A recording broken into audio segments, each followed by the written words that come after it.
회장님은 나를 사위로 삼고 싶어 하셨지만 나는 그 제안을 거절하고 나를 뒷바라지해준 가난한 여자와 결혼했다. 그런데 한 달 후 회장님이 나를 방으로 부르시더니 물었다. 자네 아내가 누구인지 아는가? 서울의 연말은 공기가 제법 쌀쌀했지만 신라호텔 연회장의 열기는 사람들의 온기와 값비싼 향수 냄새, 그리고 성공을 향한 뜨거운 야망으로 후끈 달아올라 있었다. 나는 빛나는 대리석으로 마감된 거대한 기둥 옆에 몸을 숨긴 채 잔에 담겨 넘실거리는 레드와인을 만지작거리며 복잡한 심경에 사로잡혔다. 내가 입고 있는 정장은 내 생애 가장 비싼 옷으로 아내 서연이 재봉 공장에서 일하며 한 달 월급을 꼬박 모아 사준 것이었다.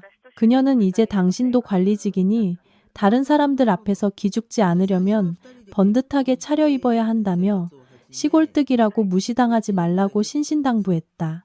나는 와인잔을 들어 한 모금 마셨다. 혀끝에 닿는 떫고 쓴맛이 서연이 매일 아침 나를 위해 끓여주는 구수한 보리차와는 너무나도 달랐다. 거대한 눈물방울처럼 샹들리에가 화려하게 늘어선 연회장을 둘러보자 나는 기이할 정도로 이질감을 느꼈다. 내 주위에는 배 나온 신사들과 화려한 드레스를 입은 사모님들이 옥수수알 만한 다이아몬드 반지를 낀 채 수천억짜리 프로젝트와 유럽 여행에 대해 떠들어대고 있었다. 그리고 나, 박지훈, 강원도 깡촌의 가난한 농부의 아들인 나는 비록 흥진그룹 영업팀장 자리까지 올랐지만 마음속으로는 여전히 남의 옷을 빌려 입은 이방인 같았다. 은은하게 흐르던 클래식 음악이 잦아들고 무대 위 사회자의 우렁찬 목소리가 울려 퍼졌다. 스포트라이트가 연회장을 훑다가 중앙에 멈춰섰다. 그곳에는 만족스러운 미소를 띤 최태식 회장이 서 있었다. 그의 곁에는 부동산 업계의 공주라 불리는 외동딸 유라가 불꽃처럼 새빨간 드레스를 입고 도도하게 서 있었다. 내외 기빈 여러분, 그리고 흥진그룹 임직원 여러분. 최 회장의 쩌렁쩌렁한 목소리가 최고급 스피커를 통해 울려 퍼졌다. 올해 우리 흥진은 기록적인 성장을 달성했습니다. 이 성공 뒤에는 젊은 인재들의 헌신이 있었습니다. 그리고 오늘 저는 아주 특별한 한 사람, 저의 든든한 오른팔을 소개하고자 합니다. 내 심장이 쿵쾅거리기 시작했다. 불길한 예감이 들었다. 최 회장은 마치 교활한 늙은 여우가 먹잇감을 바라보듯 나를 향해 시선을 고정했다. 박지훈 영업팀장, 무대 위로 올라오십시오. 우레와 같은 박수 소리가 터져나왔다. 나는 몽유병 환자처럼 무거운 발걸음을 옮겼다. 내가 최 회장 곁에 서자 그는 친근하게 내 어깨를 두드렸다. 그 손길이 납덩이처럼 무겁게 느껴졌다. 이윽고 그는 마이크를 잡고 연회장 전체를 침묵하게 만드는 한마디를 내뱉었다. 나는 박 팀장의 재능과 인품을 매우 아낍니다. 그래서 이 뜻깊은 자리를 빌려 두 가지 기쁜 소식을 전하고자 합니다. 첫째, 박 팀장은 다음 달부터 부사장으로 승진할 것입니다. 둘째, 제 외동딸 유라를 박 팀장에게 시집 보내고자 합니다. 이 흥진그룹은 머지않아 자네들의 것이 될 걸세. 연회장 전체가 경악으로 술렁였다. 이내 박수와 축하의 목소리가 천둥처럼 울려 퍼졌다. 유라는 내 옆에 서서 거만하면서도 소유욕 가득한 눈빛으로 나를 훑어보았다. 그녀는 내 팔짱을 끼며 나만 들릴 듯한 목소리로 속삭였다. 축하해요. 시궁창 쥐가 드디어 쌀독에 빠졌네. 머릿속이 아찔했다. 눈앞에 화려한 미래가 펼쳐졌다. 강남의 아파트, 외제차, 유럽 여행, 권력, 돈. 우리 가문 대대로 꿈도 꿔보지 못한 모든 것들이었다. 고개만 한번 끄덕이면 나는 하루아침에 신분 상승을 이루고 태어날 때부터 나를 짓누르던 지긋지긋한 가난에서 완전히 벗어날 수 있었다. 하지만 그 눈부신 영광 속에서 서연의 모습이 선명하게 떠올랐다. 재봉틀 바늘에 찔려 굳은 살이 박인 서연의 두 손이 떠올랐다. 비바람이 몰아치던 밤, 낡은 반지하 방 천장에서 비가 셀 때면 서연은 빗물을 받아내며 마른 자리를 나에게 내어주고 자신은 젖은 곳에서 잠을 청했다. 아침에 내가 출근해야 한다면서 끓인 라면 하나를 두고도 서연은 국물만 마시고 면은 전부 내게 덜어주었다. 당신이라도 든든히 먹어야 힘내서 일하지. 가난은 사람을 초라하게 만들지만 의리는 사람을 위대하게 만든다. 서연은 단순한 아내가 아니었다. 그녀는 내 은인이자 내 살과 피였다. 그녀는 자신의 가장 빛나는 청춘을 바쳐 내 꿈을 키워주었다. 만약 내가 지금 고개를 끄덕인다면 나는 세상을 다 가질 수 있을 것이다. 하지만 나는 내 안의 인간성을 잃게 될 것이다. 나는 배신자가 되고 화려한 가면을 쓴 짐승이 될 것이다. 나는 반짝이는 구두를 내려다보고 비웃음을 머금은 유라를 쳐다본 뒤 마침내 최 회장의 눈을 똑바로 마주 보았다. 그 순간 파티의 화려함이 역겨울 정도로 유치하고 위선적으로 느껴졌다. 연회장의 공기는 내 대답을 기다리며 끈적하게 굳어졌다. 수백 개의 눈동자가 무대 위로 쏟아졌다. 질투, 선망, 그리고 의심의 눈초리들이었다. 최 회장은 여전히 미소를 띠고 있었지만 내 어깨를 짚은 그의 손에는 힘이 들어가 있었다. 처신 잘해라는 무언의 경고였다. 나는 심호흡을 하며 미친 듯이 날뛰는 심장을 진정시키려 애썼다. 나는 사회자에게서 마이크를 건네받았다. 손은 미세하게 떨렸지만 목소리는 이상할 만큼 차분하게 흘러나왔다. 회장님, 그리고 내외 귀빈 여러분, 나는 입을 열었다. 내 말 한마디 한마디를 기다리며 입을 떡 벌리고 있는 동료들을 향해 시선을 고정했다. 회장님께서 제게 베풀어 주신 믿음과 총애에 무한한 감사를 드립니다.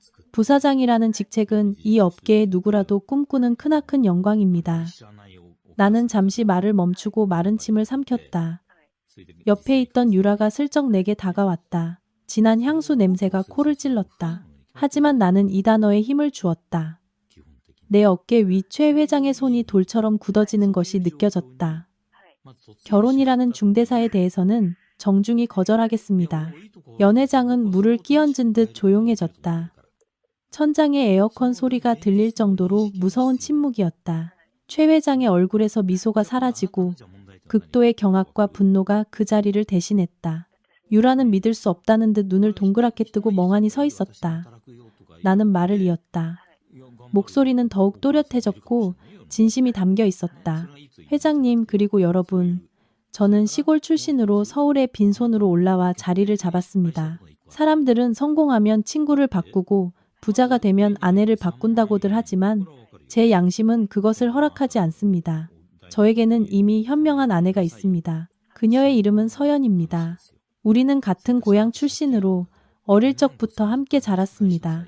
제가 대학을 다니던 시절 서연이는 학업을 포기하고 서울로 올라와 공장에서 일하고 식당에서 설거지를 하고 전단지를 돌리며 푼돈을 모아 제 학비를 대주었습니다. 나는 허공을 바라보았다. 마치 낡은 반지하 방의 희미한 등불 아래서 바느질하는 서연의 모습이 보이는 듯했다. 지금 제가 입고 있는 이 정장 또한 그녀의 피와 땀으로 마련한 것입니다. 제가 아플 때면 그녀는 밤을 새워 죽을 끓여주었고 제가 실패했을 때면 유일하게 제 곁을 지켜준 사람이었습니다. 그녀는 자신의 가장 빛나는 청춘을 저 하나를 위해 희생했습니다.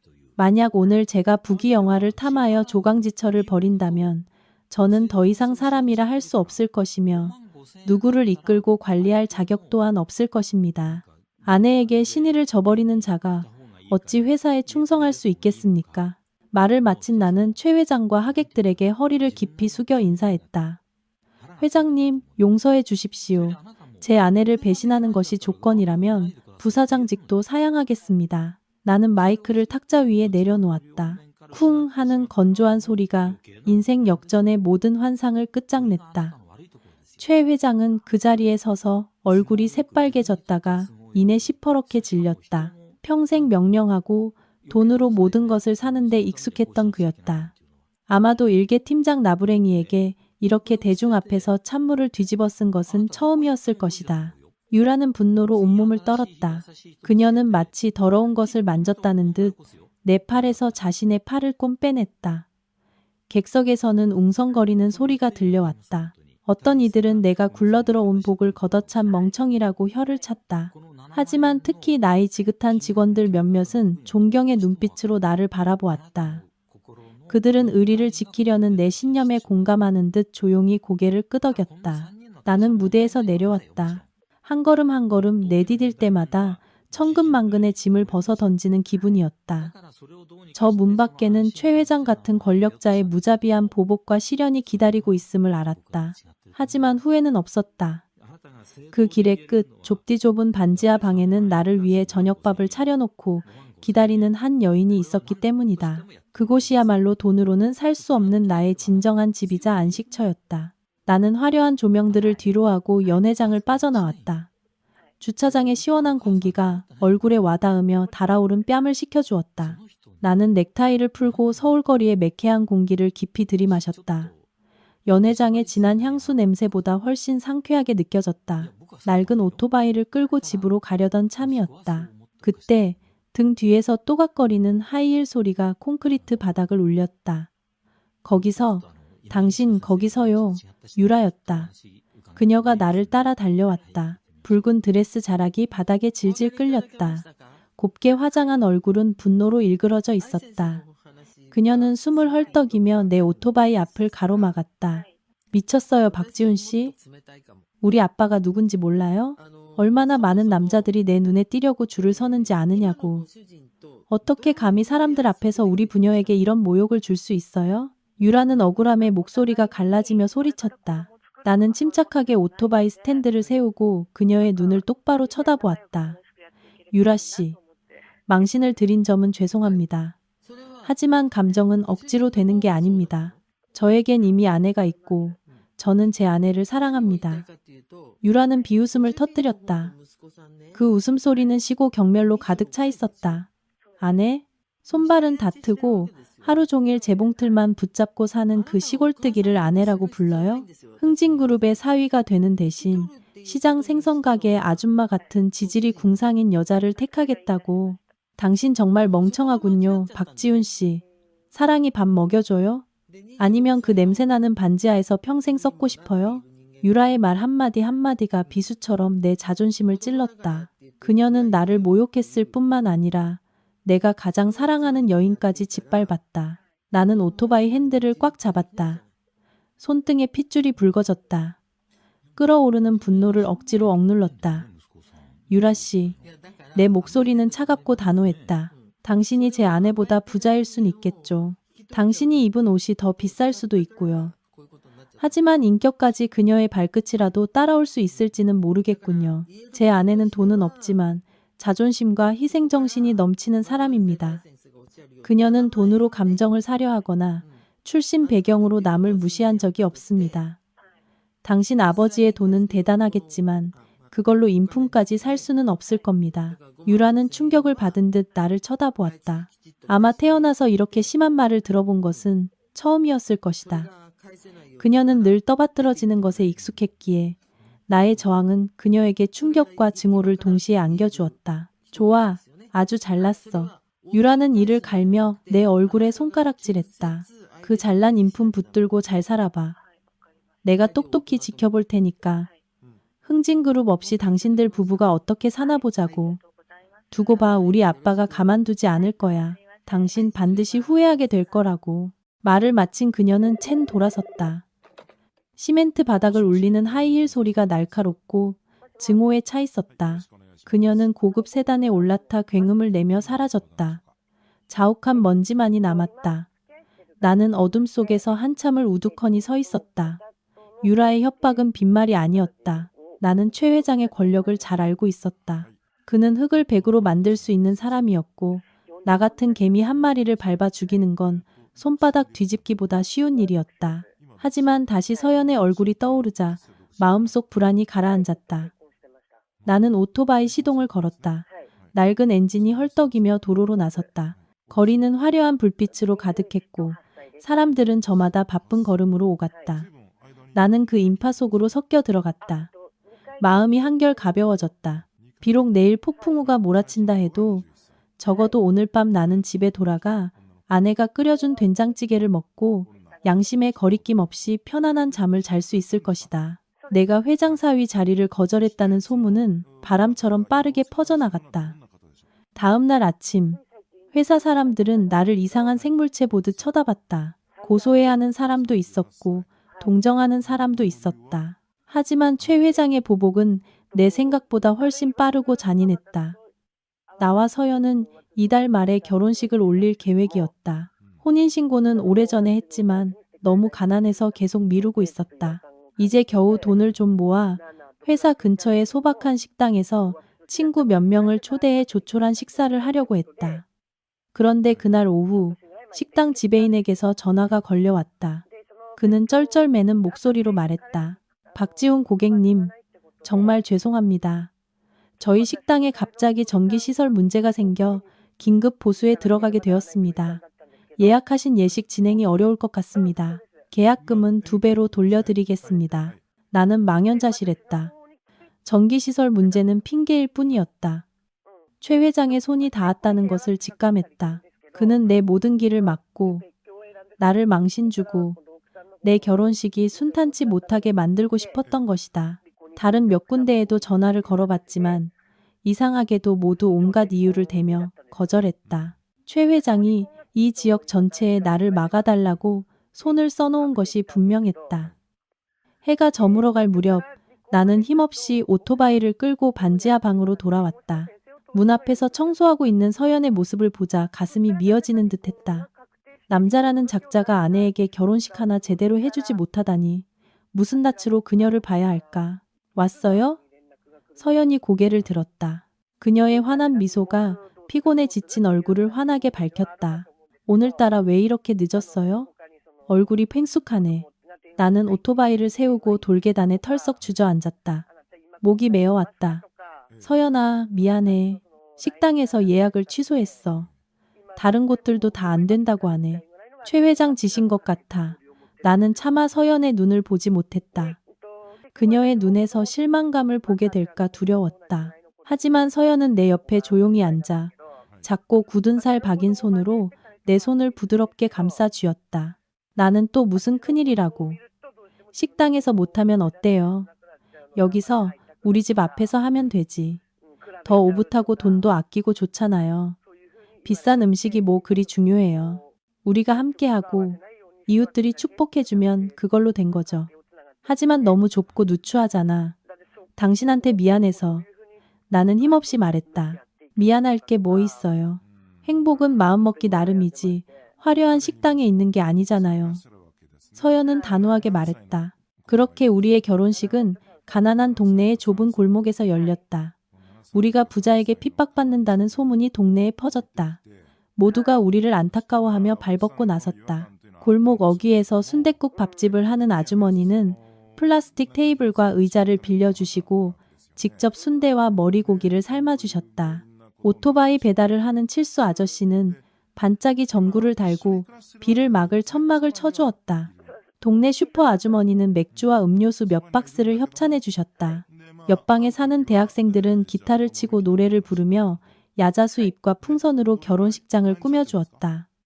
결혼식 날 작은 골목은 웃음소리로 가득 찼다. 산의 진미도 비싼 와인도 없었다. 오직 김이 모락모락 나는 닭백숙과 찰밥, 구수한 된장찌개, 그리고 따뜻한 사람의 정만이 있었다. 나는 낡은 정장을 입었고 서연은 동네 가게에서 빌린 소박한 하얀 원피스를 입고 시장에서 산 꽃다발을 들었다. 내가 서연에게 반지를 끼워줄 때 다이아몬드 하나 박히지 않은 얇은 금반지였지만 그녀의 눈에는 눈물이 그렁그렁 맺혔다. 나 때문에 고생만 시켜서 미안해. 나는 속삭였다. 서연은 고개를 저었다. 눈물이 뺨을 타고 흘러내렸지만 입가에는 행복한 미소가 걸려 있었다. 고생한 거 하나도 없어요. 당신 아내가 되고 이렇게 이웃들의 사랑을 받는 것만으로도 나는 세상에서 가장 행복한 신부예요. 칠수 아저씨가 소주잔을 높이 들고 외쳤다. 자, 우리 지훈이랑 서연이 백년해로를 위하여. 돈 많다고 거들먹거리는 놈들은 신경 쓰지 마. 가난해도 깨끗하게, 초라해도 당당하게. 부부간의 의리가 진짜 금이고 옥이야. 위하여. 온 동네 사람들이 함성을 질렀다. 잔 부딪히는 소리가 도로의 시끄러운 자동차 소리를 압도했다. 그 순간 고단한 삶에 지쳤지만 환하게 웃고 있는 이웃들의 얼굴과 내 곁에 수줍게 서 있는 현명한 아내를 보며 나는 한 가지를 깨달았다. 최 회장은 돈으로 식당을 막을 수는 있었지만 사람의 정까지 막을 수는 없었다. 나에게 이 가난한 결혼식은 내가 본 그 어떤 호화로운 파티보다 더 성대하고 화려했다. 그것은 우리의 행복을 지키기 위한 전쟁의 시작이었다. 힘겨운 싸움이지만 용기로 가득한 전쟁이었다. 월요일 아침, 나는 결전의 날을 맞이하는 병사의 심정으로 회사에 출근했다. 최 회장의 보복을 예상했지만 이렇게 빠르고 잔인할 줄은 몰랐다. 지난 5년간 몸담았던 영업팀 사무실에 들어서자 공기가 순간 얼어붙었다. 며칠 전만 해도 내 승진을 축하하며 악수를 청하던 동료들은 모두 키보드에 고개를 파묻고 아무도 내 눈을 마주치지 못했다. 창가에 있던 내 넓은 책상은 깨끗하게 비워져 있었고 내 물건들은 낡은 종이 상자에 담겨 바닥에 덩그러니 놓여 있었다. 인사팀장, 회사에서 아첨꾼으로 유명한 김 부장이 서류 한 장을 들고 다가왔다. 그녀는 차가운 목소리로 애써 가식적인 예의를 차리며 말했다. 박지훈 씨, 회장님 직속 지시입니다. 회사 조직 개편에 따라 영업팀장 자리는 다른 사람이 맡게 되었습니다. 박지훈 씨의 건강 상태를 고려하여 경기도에 있는 제사 물류창고로 발령을 결정했습니다. 오늘 아침 바로 가서 업무 인수인계 받으세요. 나는 발령장을 받아들었다. 무심한 글자들이 눈에 들어왔다. 에어컨 바람을 쐬며 수십 명의 직원을 관리하던 팀장에서 하루아침에 월급이 3분의 2로 깎이고 먼지 구덩이 창고의 평사원으로 강등된 것이다. 김 부장님, 저는 회사 규율을 어긴 적도 없고 지난달 실적도 팀에서 1등이었습니다. 이렇게 부당한 발령의 이유가 무엇입니까? 나는 분노를 억누르며 물었다. 김 부장은 비웃으며 목소리를 낮춰 속삭였다. 나한테 물어서 뭐해요? 누구한테 밉보였는지 본인이 더 잘 알 텐데. 회장님 말씀으로는 받아들이지 못하겠으면 사표 쓰래요. 근데 솔직히 말해서 흥진그룹의 힘으로 당신을 막으면 이 서울 바닥에서 당신 받아줄 회사 아무 데도 없을걸? 그러니 그냥 꾹 참고 다니는 게 신상에 좋을 거야. 나는 손안의 종이를 구겨질 정도로 꽉 쥐었다. 사표? 지금은 그럴 수 없었다. 서연은 최근 공장의 먼지 때문에 폐가 안 좋아져 일을 그만둔 상태였다. 약값, 월세, 생활비 모두 내 월급에 의지하고 있었다. 최 회장은 내 치명적인 약점을 정확히 파고들었다. 그는 나를 벼랑 끝으로 몰아 무릎 꿇고 용서를 빌게 만들고 싶었던 것이다. 나는 종이 상자를 들고 삐까뻔쩍한 고층 빌딩을 묵묵히 걸어 나왔다. 제사 물류창고는 먼지투성이 공단 깊숙한 곳에 있었다. 내 업무는 서류 관리가 아닌 사실상 막노동이었다. 창고 관리자는 온몸에 문신을 한 돼지 삼촌이라 불리는 뚱뚱한 남자였다. 나를 보자마자 그는 턱을 치켜들었다. 네가 박지훈인가? 위에서 정신교육 좀 시키라고 보냈다며? 여긴 책상머리에 앉아서 하는 일 없어, 임마. 저기 새로 들어온 도자기 500상자. B구역으로 전부 옮겨. 다 못 끝내면 집에 갈 생각 마. 500상자. 한 상자에 좋기 10kg은 나갔다. 나는 와이셔츠를 벗고 소매를 걷어붙인 채 일에 뛰어들었다. 땀이 비오듯 쏟아졌고 얼굴은 먼지로 뒤덮였다. 키보드를 두드리던 손가락은 물집이 잡히고 쓰라렸다. 점심으로는 차갑게 식은 밥에 짜디짠 두부조림 몇 조각이 전부였다. 해가 저물어서야 나는 너덜너덜해진 몸을 이끌고 반지하 방으로 돌아올 수 있었다. 온몸이 부서질 듯 아팠다. 서연은 흙투성이에 남루한 몰골로 돌아온 나를 보고 기겁하며 달려왔다. 어머, 당신. 꼴이 왜 이래요? 어디서 넘어졌어요? 나는 서연이 걱정할까봐 차마 사실대로 말할 수 없었다. 나는 애써 웃으며 상처투성이 손을 등 뒤로 감췄다. 아, 회사 창고에 문제가 생겨서 다른 직원들 좀 도와주느라 오랜만에 몸 좀 썼더니 개운하고 좋네. 서연은 안타까운 눈빛으로 나를 바라보았다. 그녀는 더 이상 묻지 않고 조용히 따뜻한 물을 받아와 내 얼굴을 닦아주었다. 그날 밤 내가 허리 통증으로 끙끙 앓고 있을 때 서연은 조용히 일어나 내 어깨를 주물러 주었다. 잠결에 나는 아내의 뜨거운 눈물이 햇볕에 그을린 내 맨등 위로 떨어지는 것을 느꼈다. 최 회장의 핍박은 육체적인 고통에서 그치지 않았다. 그는 내 정신과 명예까지 짓밟으려 했다. 창고로 발령받은 지 일주일 후 악의적인 소문이 회사 전체에 퍼지기 시작했고 어떻게 된 일인지 멀리 떨어진 이곳 창고 직원들의 귀에까지 들어갔다. 점심시간. 인부들이 모여 앉아 냉커피를 마시고 있었다. 내가 지나가자 그들은 갑자기 입을 다물고는 킥킥거리기 시작했다. 그들의 눈에는 조롱이 가득했다. 어이, 들었어? 저 박지훈 마누라 촌스럽게 생겼어도 보통 내기가 아니라며? 한 남자가 내가 들으라는 듯이 말했다. 뭐가? 순해 보이기만 하던데. 순하긴 개뿔. 본사 사무실 애들 말로는 저놈 마누라가 사실은 한물간 스폰서녀래. 옛날에 재벌 회장님들 모시면서 번 돈으로 저놈 대학 공부시켰다던데. 이제 스폰서가 끊기니까 순진한 시골 여자 코스프레 하면서 저놈한테 빌붙은 거래. 어쩐지 공장 월급으로 어떻게 대학생을 뒷바라지 하나 했네. 결국 몸 팔아서 번 돈이었구만. 저 박지훈 저놈도 알면서 모르는 척하는 거겠지. 그냥 얼굴마담 남편 노릇 해주는 거 아니야. 피가 거꾸로 솟았다. 나는 안전모를 바닥에 내동댕이 치고 달려가 그 남자의 멱살을 잡았다. 뭐라고? 다시 한번 말해봐. 누가 내 놈더러 내 아내를 모욕하라고 했어. 상대방도 지지 않고 내 손을 뿌리쳤다. 내가 틀린 말했어? 아니 땐 굴뚝에 연기 나겠냐? 이 회사 사람 중에 모르는 사람이 없어. 고상한 척하지 마. 임마. 나는 주먹을 휘둘러 그의 뻔뻔한 얼굴을 날려버리려던 참이었다. 그때 돼지 삼촌이 나타나 소리쳤다. 웬 소란이야. 다들 잘리고 싶어? 박지훈, 너 사람 치려고 했어? 당장 경위 섰어. 나는 그의 멱살을 놓았다. 숨을 헐떡이며 눈이 시뻘개졌다. 이것이 함정이라는 것을 깨달았다. 만약 내가 폭력을 행사했다면 나는 즉시 해고당했을 것이다. 최 회장이 원하는 대로. 나는 분노를 삼키고 비웃는 무리를 뒤로 한 채 돌아섰다. 그날 오후 나는 평소보다 일찍 퇴근했다. 서연은 집 앞에서 나무를 다듬고 있었다. 아내의 순박하고 착한 모습을 보니 가슴이 저며왔다. 나를 위해 모든 것을 희생한 내 조강지처가 이제는 이런 더러운 누명까지 뒤집어 쓰고 있었다. 왔어요? 서연이 고개를 들어 웃었다. 아침 햇살처럼 맑은 미소였다. 나는 그녀 옆에 앉아 가녀린 손을 잡았다. 서연아, 나한테 숨기는 거 없어? 서연은 의아한 표정을 지었다. 숨기는 거라니요? 갑자기 왜 그런 이상한 질문을 해요? 나는 그녀의 눈을 깊이 들여다보았다. 그 눈은 너무나도 깊고 진실해서 그런 뜬소문이 내 마음에 스며들었다는 사실 자체가 미안해졌다. 아무것도 아니야.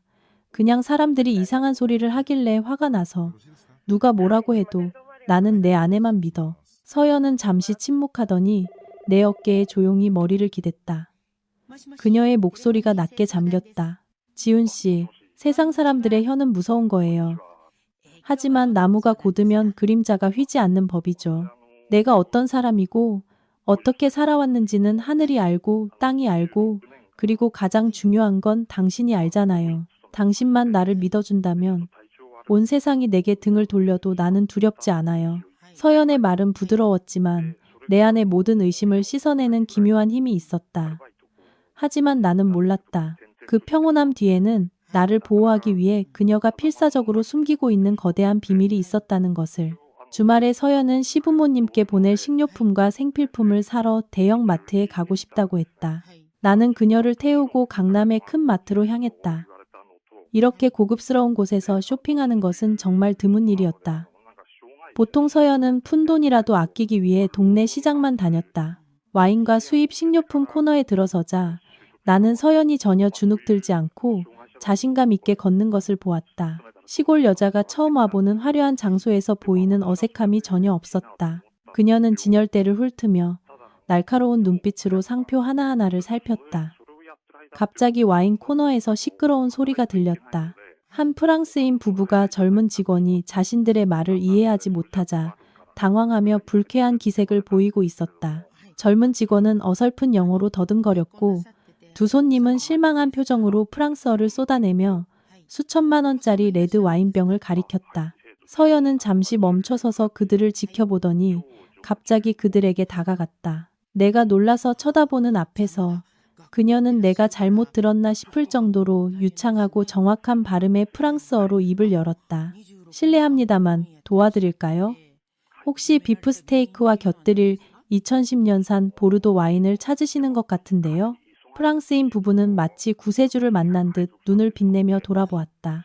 그들은 중요한 사업 파트너에게 선물할 적당히 떫고 뒷맛이 깊은 와인을 찾고 있는데 직원이 디저트용 스위트 와인을 건네주었다며 불만을 토로했다. 서연은 미소를 지으며 맨 위 선반에 있던 다른 와인병을 정중하게 집어들고 설명했다. 두 분께는 이 샤토 마고가 최고의 선택일 겁니다. 블랙커런트와 자두향의 오크향이 살짝 가미되어 와인 애호가의 섬세한 입맛에 아주 잘 맞습니다. 게다가 2015년은 포도풍년이라 품질 또한 매우 안정적이죠. 프랑스인 남자는 와인병을 들어 살펴보고는 연신 고개를 끄덕이며 매그니픽, 마담, 훌륭합니다. 부인을 연발했다. 그는 심지어 서양 귀족처럼 허리를 숙여서 연에게 경의를 표했다. 나는 그 자리에 못 박힌 듯 서서 입을 떡 벌렸다. 이게 서연이라고? 고등학교도 겨우 졸업하고 1년 내내 재봉틀 바늘과 실만 만지던 내 아내가 맞나? 와인병을 든 그녀의 자태, 자신감 넘치는 눈빛과 우아한 분위기는 내가 알던 소박한 시골 여자와는 완전히 다른 사람이었다. 부부가 떠나자 서연은 돌아보다가 내 멍한 표정과 마주쳤다. 그녀의 얼굴에 순간 당황한 기색이 스쳤다. 그녀는 서둘러 와인병을 내려놓고 평소의 수줍은 모습으로 돌아왔다. 다 봤어요. 이제 가요. 서연은 내 손을 잡아 끌고 서둘러 자리를 떴다. 주차장에 나와서야 나는 더 이상 참지 못하고 물었다. 서연아, 당신 방금 프랑스어 한 거야? 어떻게 와인에 대해서 그렇게 잘 알아? 저 와인 수천만 원짜리라 나는 쳐다볼 엄두도 못 냈는데 어떻게 그렇게 잘 아는 거야? 서연은 고개를 숙이고 옷자락을 만지작거리며 작은 목소리로 대답했다. 아, 옛날에 서울 처음 올라왔을 때 평창동에 사는 프랑스인 사장님 댁에서 몇 년간 입주가사 도우미로 일한 적이 있어요. 그분이 엄청 까다로워서 의사소통 때문에 프랑스어를 배우라고 하셨어요. 그리고 와인을 즐겨 마셔서 와인 창고 정리하다 보니 어깨너머로 좀 배우게 된 거예요. 설명은 그럴듯했다. 외국인 집에서 오래 일한 가사 도우미가 외국어를 좀 하는 것은 이상한 일이 아니었다. 하지만 방금 전에 그 분위기, 와인의 빈티지와 오크향까지 꿰뚫어보는 그 깊은 지식이 과연 어깨너머로 배운 것만으로 가능할까? 나는 일단 고개를 끄덕였지만 마음속에는 큰 의문이 싹됐다. 마치 내 아내가 평범한 모습 뒤에 거대한 빙산을 숨기고 있는 듯한 기분이었다. 서연에 대한 이상한 점은 날이 갈수록 더 많이 나타났다. 하지만 의심이 극에 달한 것은 비가 억수같이 쏟아지던 어느 날 밤이었다. 그날 서연은 퇴근길에 비를 흠뻑 맞았다. 밤이 되자 그녀는 열이 펄펄 끓기 시작했고 헛소리를 하며 정신을 차리지 못했다. 나는 황급히 물수건으로 아내의 이마를 닦아주었지만 열은 내리지 않았다. 병원을 데려가려 했지만 주머니를 뒤져보니 현금이 하나도 없었다. 월급날은 아직 멀었고 모아둔 돈은 얼마 전 어머니 댁 지붕 수리비로 보내드렸다.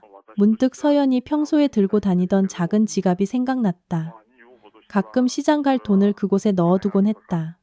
나는 서둘러 옷걸이에 걸린 아내의 낡고 해진 가방을 뒤졌다. 가방 안에는 실과 바늘, 자투리 털실, 그리고 작은 수첩이 들어있었다. 지갑을 찾아 열어보니 달아빠진 지폐 몇 장뿐이었다. 실망하며 가방을 닫으려던 순간 손끝에 무언가 걸렸다. 가방 밑바닥 깊숙한 곳, 아주 교묘하게 꿰매져 있어 자세히 보지 않으면 모를 비밀 지퍼가 있었다. 호기심에 지퍼를 열었다. 안에는 돈 대신 카드 한 장이 들어있었다. 나는 카드를 꺼내 희미한 등불 아래 비춰보았다. 심장이 젖는 듯했다. 그것은 평범한 신용카드가 아니었다. 차가운 금속 재질의 묵직한 검은색 카드였다. 테두리는 금으로 도금되어 있었고 중앙에는 로마 병사의 형상이 정교하게 양각되어 있었다. 나는 가난했지만 이것이 무엇인지는 알 만큼의 상식은 있었다. 아메리칸 익스프레스 센츄리온 카드, 일명 블랙카드였다. 이 카드는 돈만 많다고 발급받을 수 있는 것이 아니었다. 매년 수십억 원을 쓰는 최상위 부자들에게만 은행에서 직접 초청해야 발급되는 권력의 상징이었다. 카드에는 소유자의 이름이 선명하게 새겨져 있었다. 황민서. 내 아내 이름은 김서연인데 하지만 그 아래 양각된 생년월일을 자세히 보니 아내의 생일과 정확히 일치했다. 손이 덜덜 떨려 카드를 놓칠 뻔했다. 어떻게 내 아내가 푼돈을 아끼기 위해 반찬거리 하나를 두고도 고민하던 가난한 공장 노동자가 최상류층의 상징인 이 카드를 가지고 있단 말인가. 만약 이 카드가 진짜라면 한도는 무제한이었다.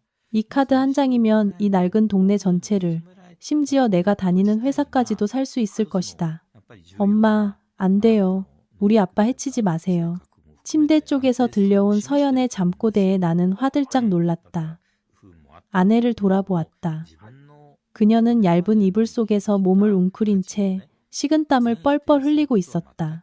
열 때문에 얼굴은 창백했지만 두 눈썹은 고통과 두려움으로 잔뜩 찌푸려져 있었다.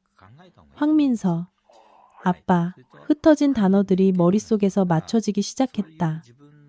황씨, 혹시 흥진그룹의 전임 회장이었던 황태준 회장의 성씨, 최 회장이 권력을 잡기 직전 10년 전에 의문의 교통사고로 사망했던 바로 그 사람. 등골을 타고 차가운 전율이 흘렀다. 나는 서둘러 블랙카드를 비밀 주머니에 다시 넣고 지퍼를 잠근 뒤 가방을 제자리에 걸어두었다. 심장이 터져 나올 듯이 쿵쾅거렸다. 나는 침대로 돌아가 서연을 끌어안았다. 아내의 몸은 불덩이처럼 뜨거웠고 연약하기 그지없었다. 하지만 지금 그녀를 보니 사랑스러움 뿐만 아니라 어둡고 거대한 비밀의 그림자가 느껴졌다. 당신은 누구일까? 왜 저런 카드를 가지고도 이렇게 힘든 삶을 살고 있는 걸까? 그리고 잠꼬대 속에서 당신을 괴롭히는 원수는 누구일까? 그날 밤 나는 뜬 눈으로 밤을 새웠다. 창밖에서는 비가 여전히 내리고 있었다. 마치 풀리지 않은 원혼의 울음소리처럼 나는 우리 부부의 평온한 삶이 곧 끝날 것임을 직감했다. 내 상상을 초월하는 거대한 폭풍이 바로 문 밖에서 우리를 기다리고 있었다. 비 내리던 밤, 기묘한 블랙카드를 발견하고 사흘 뒤 나는 낯선 번호로 걸려온 전화를 받았다. 수화기 너머의 목소리는 차갑고 익숙해서 소름이 돋았다. 최 회장의 비서였다. 그는 나를 만나고 싶어 했다. 회사가 아닌 이태원의 어느 골목 깊숙한 곳에 있는 은밀한 프라이빗 바에서 저녁 8시 약속 장소에 도착했다. 자욱한 시가 연기로 가득 찬 VIP 룸이었다. 흐느끼는 듯한 재즈 음악이 흘렀다. 최 회장은 호피 무늬 가죽 소파에 앉아 독한 양주잔을 돌리고 있었다. 그의 날카로운 눈빛이 덫에 걸린 사냥감을 보듯 나를 꿰뚫었다. 앉아. 그는 나를 쳐다보지도 않고 턱짓으로 말했다. 나는 그의 맞은편에 허리를 꼿꼿이 세우고 앉았다. 회장님, 여기까지 부르신 게 술 한잔 하자고 부르신 건 아닐 텐데요. 용건만 간단히 하시죠. 최 회장은 비웃었다. 계산적인 주름으로 가득 찬 얼굴이 뒤틀렸다. 그는 양복 안주머니에서 두툼한 사진 뭉치를 꺼내 내 앞 유리 테이블 위로 던졌다. 봐.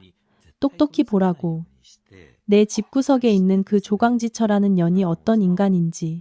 나는 사진 뭉치를 집어들었다.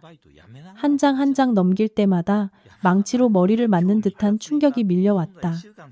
사진 속에는 서연이 있었다. 하지만 반지하 방에 낡은 옷을 입은 서연이 아니었다. 선글라스를 낀 채 은밀한 카페에 앉아있는 세련된 여인이었다. 첫 번째 사진에서 서연은 외국인 변호사로 보이는 남자와 악수하고 있었다. 두 번째 사진에서는 두꺼운 서류철에 서명하고 있었고 표정은 진지하고 고뇌에 차 있었다. 세 번째 사진에서는 스위스의 한 대형 은행에서 나오고 있었다. 그 은행의 로고를 알아볼 수 있었다. 그녀의 뒤에는 건장한 경호원 2명이 서 있었다. 봤나? 최 회장은 시가에 불을 붙이며 비아냥거렸다. 내 마누라, 보통 시골뜨기가 아니야. 내가 한 달 동안 탐정을 붙여서 감시했지. 만나는 놈들이 전부 악질 변호사에 잘나가는 금융 전문가들이야. 내 생각에 실업자인 재봉사 나부랭이가 어디서 그런 인맥을 구하고 변호사 고용할 돈이 어디서 났겠어? 나는 입을 다물었다. 사진 가장자리를 꽉 쥔 손에 힘이 들어갔다. 이 사진들은 내 아내의 의심, 블랙카드, 그리고 그녀의 유창한 프랑스어와 정확히 맞아떨어졌다. 최 회장은 몸을 앞으로 숙이며 내 얼굴에 연기를 뿜었다. 그의 목소리에는 협박과 회유가 섞여 있었다. 지훈아, 잘 들어. 그 서연이란 년은 널 이용하고 있는 거야. 아주 큰일을 꾸미고 있다고. 어쩌면 내 경쟁사가 심어놓은 스파이거나 아니면 도망 중인 국제 사기꾼일지도 모르지. 넌 그냥 그 여자가 숨기 위한 위장막일 뿐이야. 그 여자 버리고 내 사위가 돼. 내가 내 모든 빚을 청산해주고 내게 걸맞은 자리를 주겠어. 그 여자 때문에 내 인생까지 진창에 빠뜨리지 마. 최 회장의 말은 독처럼 귓속으로 파고들었다. 예전의 나였다면 아마 흔들렸을지도 모른다. 하지만 열에 들떠 고통 속에서 아빠를 부르던 서연의 모습과 블랙카드에 새겨져 있던 황민서라는 이름은 내게 다른 진실을 말해주고 있었다. 최 회장은 지금 두려워하고 있었다. 그는 불안하기 때문에 우리를 이간질하려 하는 것이다. 나는 사진 뭉치를 테이블 위에 내려놓았다. 이상할 만큼 침착했다. 직원의 사생활까지 신경 써주셔서 감사합니다. 회장님. 하지만 잘못 아셨습니다. 제 아내가 무엇을 하든 누구를 만나든 저는 모두 알고 있습니다. 그녀가 어떤 사람이든. 그녀는 제가 아플 때 죽을 끓여주고 제가 공부할 수 있도록 굶주림을 참아준 여자입니다. 회장님은 돈으로 많은 것을 사실 수 있겠지만 제 아내를 향한 제 믿음까지는 사실 수 없을 겁니다. 최 회장은 주먹으로 테이블을 내리쳤다. 술잔이 넘어져 술이 쏟아졌다. 이 멍청한 놈. 죽을 날이 얼마 안 남았는데도 아직 정신을 못 차리는군. 좋아, 그년을 믿겠다니. 어디 한번 둘이 같이 죽어봐라. 네가 그년을 얼마나 감싸줄 수 있는지 똑똑히 지켜보겠다. 나는 자리에서 일어나 옷깃을 바로잡고 차갑게 대답했다. 신경 꺼주십시오. 그럼 이만. 나는 발을 걸어 나왔다. 등은 식은땀으로 축축했다. 밤바람이 매섭게 얼굴을 때렸다. 나는 방금 악마에게 공식적으로 선전포고를 했다는 것을 알았다. 하지만 지금 더 중요한 것은 집으로 돌아가는 것이었다. 나는 서연의 입에서 직접 진실을 들어야 했다. 그녀를 심판하기 위해서가 아니라 그녀를 지키기 위해서. 반지하방에 도착했을 때 서연은 아직 자지 않고 있었다.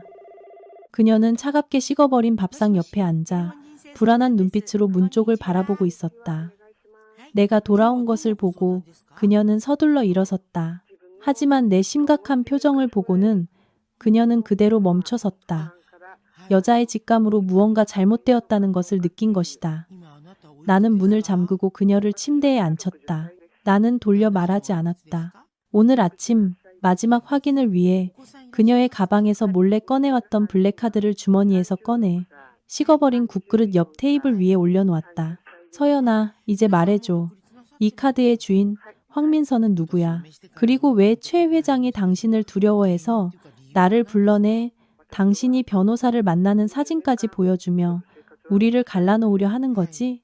서연은 블랙카드를 보고 얼굴이 새하얗게 질렸다. 입술이 파르르 떨리더니 눈에서 눈물이 왈칵 쏟아졌다. 그녀는 마치 잘못을 저지른 아이처럼 몸을 웅크렸다. 하지만 그 눈빛에는 오랫동안 억눌러온 극심한 고통이 담겨 있었다. 당신, 다 알아버렸군요? 서연은 흐느꼈다. 나는 아직 아무것도 몰라. 당신이 내 아내라는 것 말고는. 하지만 내가 최 회장 앞에서 당신을 믿었던 것처럼 당신도 나를 믿어줬으면 좋겠어. 나는 그녀의 차가운 손을 꽉 잡았다. 서연은 참았던 울음을 터뜨렸다.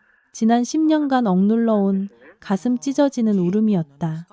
그녀는 내 가슴에 얼굴을 묻고 흐느끼는 목소리로 자신의 인생을 둘러싼 비밀의 장막을 걷어내기 시작했다. 지훈 씨, 내 진짜 이름은 황민서예요. 아버지는 흥진그룹의 창업주이자 초대 회장이셨던 황태준 회장님이시고요. 나는 충격에 휩싸였다. 황태준, 10여 년 전 서울 경제계의 전설이었던 이름. 건설업의 제왕이라 불렸지만 아내와 함께 갑작스러운 교통사고로 세상을 떠난 인물. 10년 전, 서연은 목이 맨 목소리로 말을 이었다. 최태식은 아버지의 부사장이자 의형제 같은 사람이었어요.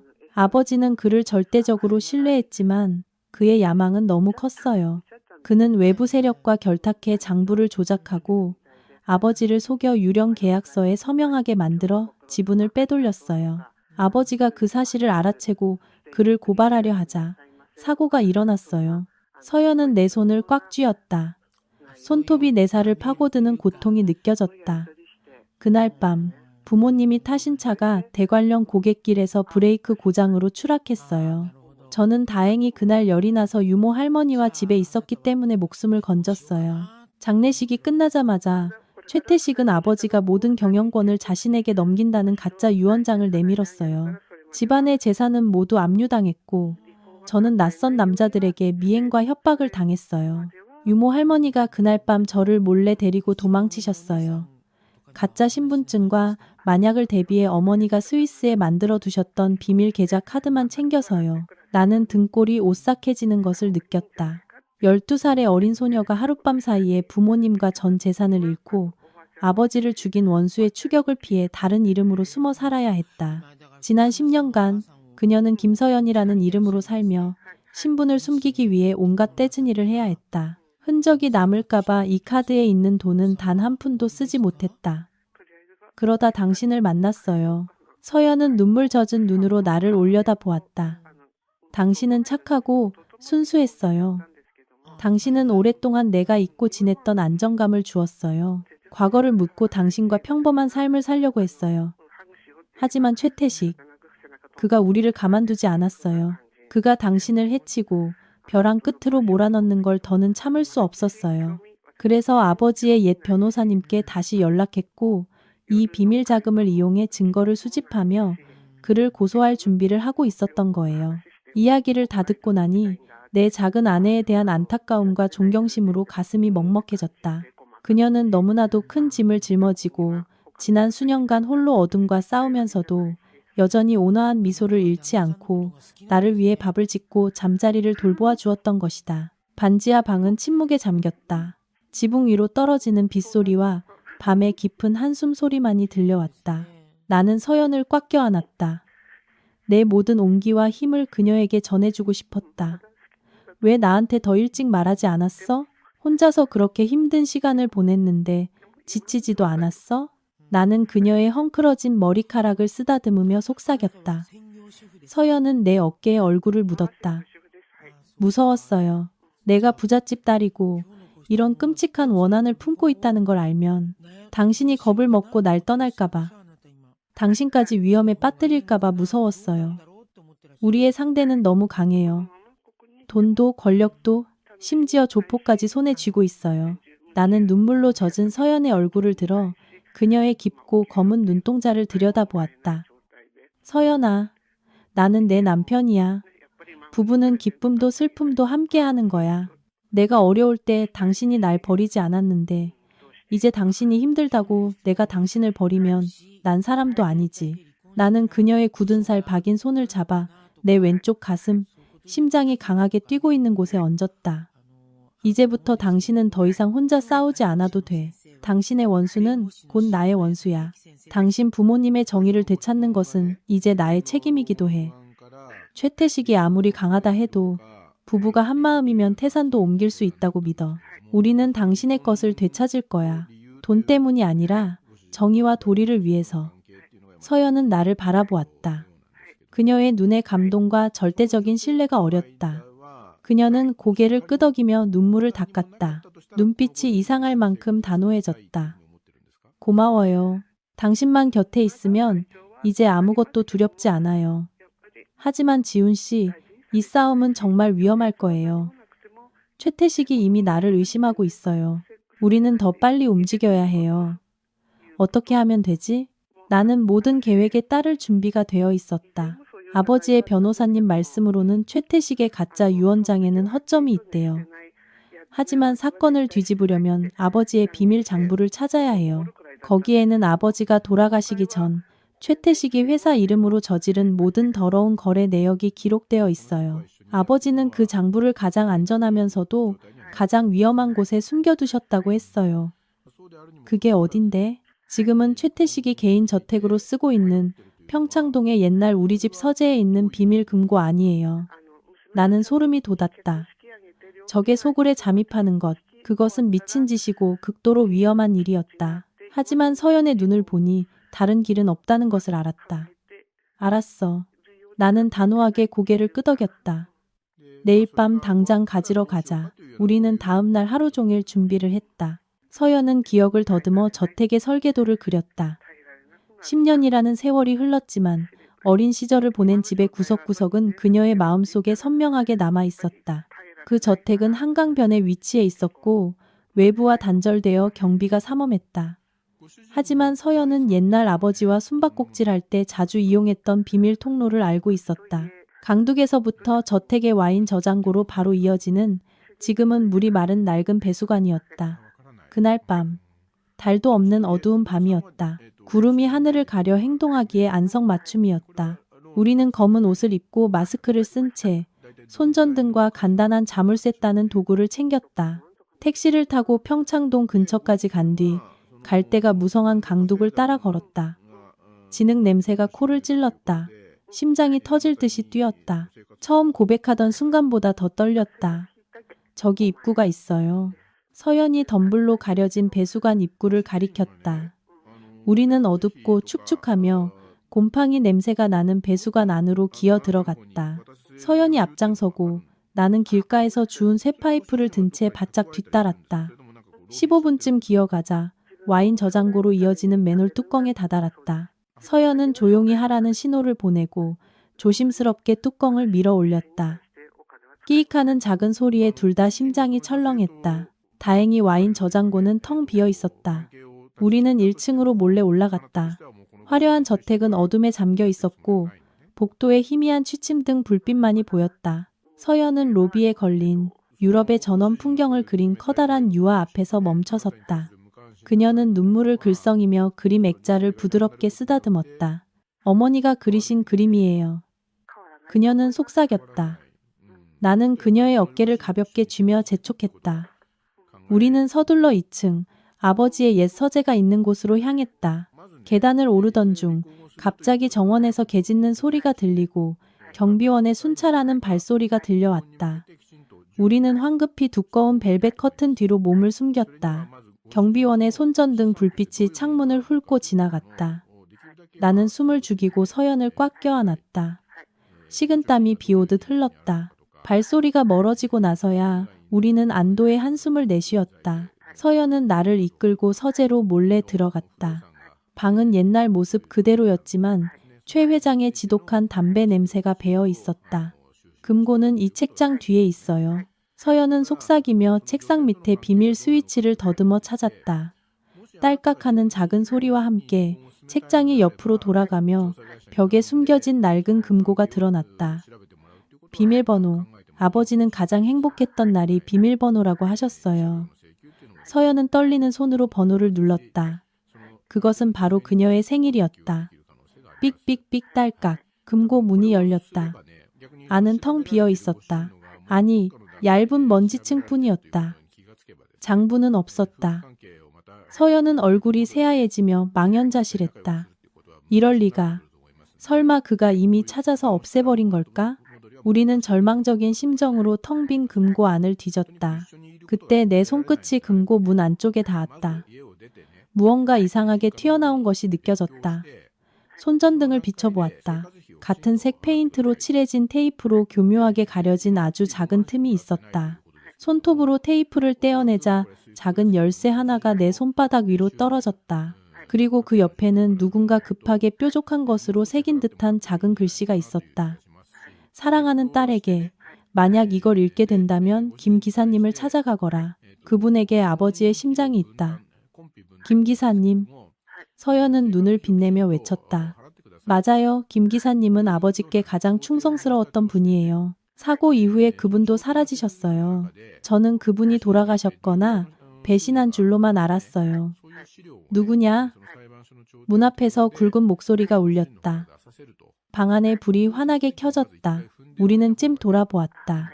문 앞에는 비단 잠옷을 입은 최 회장이 서 있었다. 그의 손에는 검고 섬뜩한 권총이 우리를 향해 겨눠져 있었다. 그의 옆에는 거구의 경호원 2명이 서 있었다. 허허, 이런 한밤중에 귀한 손님들이 찾아오셨군. 최 회장은 악마처럼 웃었다. 이 책장이 수상쩍다고 생각은 했지만 여기서 쥐새끼 2마리를 잡게 될 줄이야. 유언장을 찾으러 왔나? 아니면 증거를? 서연은 내 앞을 가로막고 서서 아버지를 죽인 원수를 당당하게 노려보았다. 최태식, 당신이 우리 아버지를 죽이고 회사를 빼앗았지. 당신은 죗값을 치르게 될 거야. 최 회장은 비웃으며 총의 안전장치를 풀었다. 죗값? 이 바닥에서 내가 곧 법이야. 내 애비를 죽였는데 내년이랑 내 서방놈 하나 더 죽이는 게 뭐 어렵겠어. 오늘 밤 너희들은 저승에서 부모님과 상봉하게 될 거다. 저놈들 깨끗하게 처리해. 두 경호원이 천천히 다가왔다. 나는 손에 쥔 쇠파이프를 꽉 잡았다. 피가 끓어올랐다. 죽음의 문이 눈앞에 열렸다. 하지만 나는 알았다. 오늘 밤 우리가 죽거나 아니면 목숨을 걸고 살기를 열어야 한다는 것을. 내 손에는 마지막 단서, 열쇠와 김 기사라는 이름이 쥐어져 있었기 때문이다. 서재 안의 공기는 마치 한 번의 숨결에도 폭발할 듯 팽팽하게 압축되었다. 최 회장의 손에 들린 검은 총구는 여전히 우리를 향해 있었다. 그의 미소처럼 차갑고 잔인하게. 거구의 두 경호원이 손가락 마디를 꺾으며 다가오기 시작했다. 그 생사의 순간 서연이 갑자기 내 손을 꽉 잡고 아주 빠르게 속삭였다. 왼쪽 창문 강. 내가 그 뜻을 미처 이해하기도 전에 서연은 행동에 나섰다. 그녀는 뒤로 물러서지 않고 갑자기 앞으로 달려나가 온 힘을 다해 출입문 옆에 놓여있던 1미터가 넘는 높이의 고대 도자기를 걷어찼다. 와장창.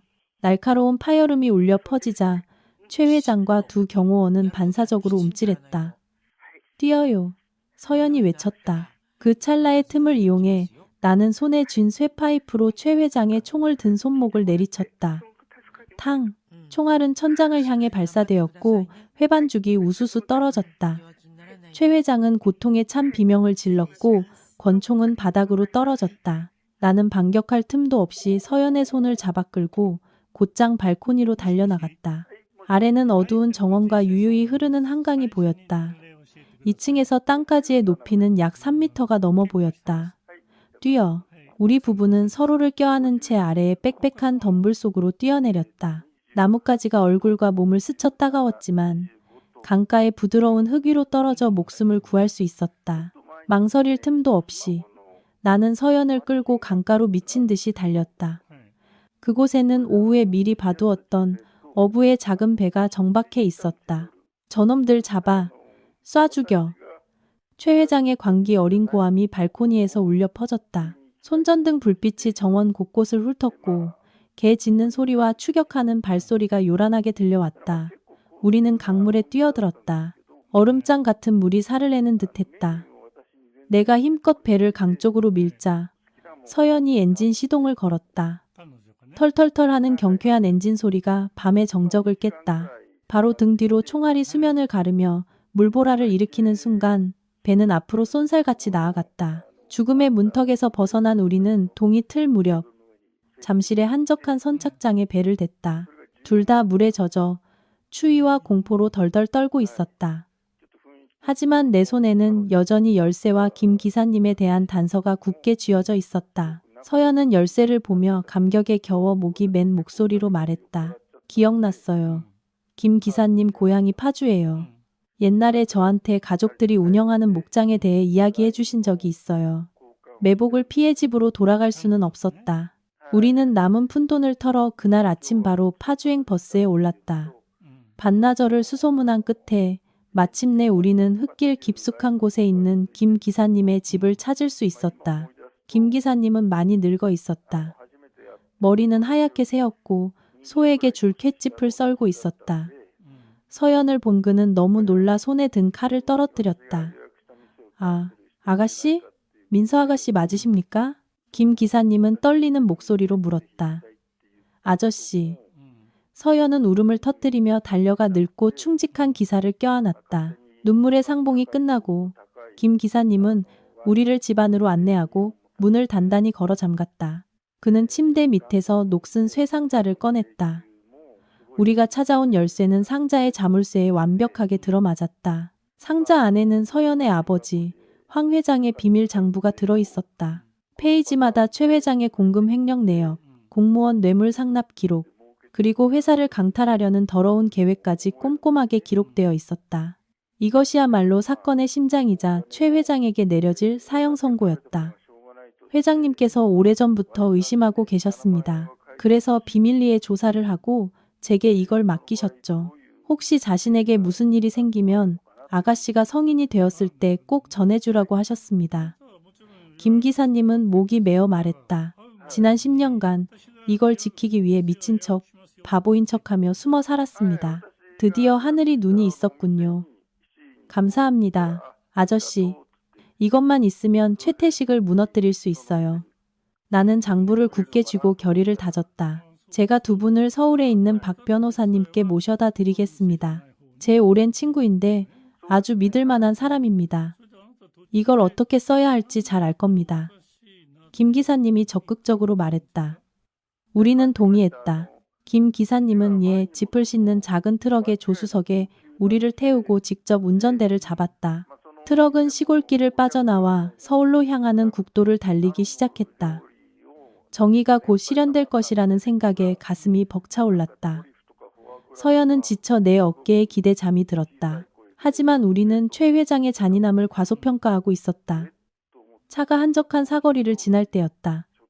갑자기 옆길에서 거대한 컨테이너 트럭이 미친 속도로 튀어나왔다. 그 트럭은 브레이크를 밟을 기미도 없이 마치 강철 괴수처럼 우리 트럭의 정면을 향해 돌진했다. 조심해. 나는 소리치며 반사적으로 서연을 끌어안아 감쌌다. 김 기사님은 정면 충돌을 피하기 위해 핸들을 오른쪽으로 급하게 꺾었다. 쾅! 끔찍한 충돌음이 울리고 작은 트럭은 공중으로 튕겨나가 몇 바퀴를 구른 뒤 중앙분리대에 처박혔다. 유리가 산산조각 나고 쇠가 긁히는 날카로운 소리가 귀를 찢었다. 눈앞이 캄캄해졌다. 정신을 차렸을 때 지독한 기름 냄새가 코를 찔렀다. 머리는 깨질 듯 아팠고 얼굴에서는 피가 흘러내렸다. 나는 공황 상태에 빠져 옆을 보았다. 서연은 다리가 좌석에 끼어 있었고 얼굴은 긁혔지만 다행히 의식은 있었다. 그녀는 울면서 나를 흔들어 깨우고 있었다.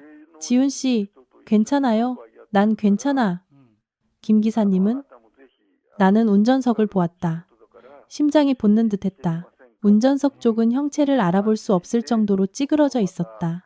김 기사님은 피투성이가 된 채 핸들에 가슴이 짓눌려 미동도 없었다. 그의 눈은 크게 뜨여 있었고 손에는 여전히 비밀 장부가 담긴 쇠상자가 굳게 쥐어져 있었다. 마지막 숨을 거두는 순간까지 그것을 지키려 했던 것이다. 아저씨, 서연이 비명을 질렀다. 멀리서 구급차와 경찰차의 사이렌 소리가 들려왔다. 하지만 김 기사님에게는 모든 것이 너무 늦었다는 것을 알았다. 비극은 그 어떤 악몽보다도 잔인하고 고통스럽게 닥쳐왔다. 최 회장은 단서를 없애는 것을 넘어 우리의 모든 희망을 죽이려 했던 것이다. 서울대병원 응급중환자실. 차가운 소독약 냄새가 공간을 가득 메웠다. 나는 갈비뼈가 부러지고 가벼운 뇌진탕을 입어 팔에 깁스를 한 채 가슴에 매달고 있었다.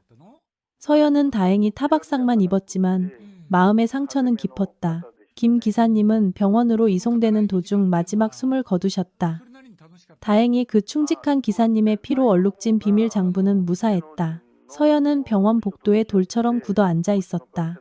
너무 울어 퉁퉁 부은 눈은 이제 눈물조차 마른 채 핏발이 서 있었다. 그녀는 하얀 벽을 멍하니 응시하며 손가락 마디가 하얗게 될 정도로 비밀 장부를 꽉 쥐고 있었다. 나는 그녀 옆으로 다가가 멀쩡한 손을 어깨에 얹었다. 서연아, 울고 싶으면 울어. 너무 참지 마. 서연은 나를 올려다보았다. 그 눈에서 나는 더 이상 예전의 순하고 인내심 많던 아내의 모습을 찾아볼 수 없었다. 연약함은 김 기사님과 함께 죽었다. 이제 그녀의 눈에는 증오의 불길, 잔인할 정도의 결의에 찬 불꽃이 타오르고 있었다. 울 만큼 울었어요. 눈물로는 부모님도 김 기사님도 구할 수 없어요. 행동만이 악인이 죗값을 치르게 할 수 있어요. 서연이 일어섰다. 가녀린 몸에서 이상할 만큼 위험이 느껴졌다. 그녀는 주머니에서 그토록 사용하기를 꺼렸던 블랙카드를 꺼냈다. 오늘부로 김서연은 죽었어요. 이제 흥진그룹의 유일한 합법적 상속인 황민서만 남았을 뿐이에요. 서연은 나를 돌아보며 단호하게 말했다. 퇴원 수속 좀 도와줘요. 우리에겐 안전한 거처와 전문 경호팀이 필요해요. 돈으로 돈과 싸울 거예요. 그날 밤 서연은 카드를 긁었다. 어마어마한 금액이 이체되었다. 우리는 강남 중심가의 최고급 펜트하우스로 옮겼고 사설 경호업체의 24시간 철통 경호를 받게 되었다. 다음 날 아침, 서연은 완전히 다른 사람이 되어 있었다. 그녀는 더 이상 값싼 옷을 입지 않았다. 세련된 검은색 정장을 입고 머리는 높게 틀어 올리고 날카롭게 화장을 했다. 그녀는 책상에 앉아 쉴 새 없이 전화를 걸었다. 영어, 프랑스어, 한국어가 섞여 나왔고 말투는 강철처럼 단단하고 위엄이 넘쳤다. 박 이사님 되십니까? 저 민서입니다. 황태준 회장 딸 황민서입니다. 저 아직 살아 있습니다. 네, 긴급 주주총회를 소집해 주십시오. 제가 증거를 가지고 있습니다. 오늘 오후 변호사 사무실에서 뵙겠습니다. 나는 내 아내를 보며 낯설면서도 경외심을 느꼈다.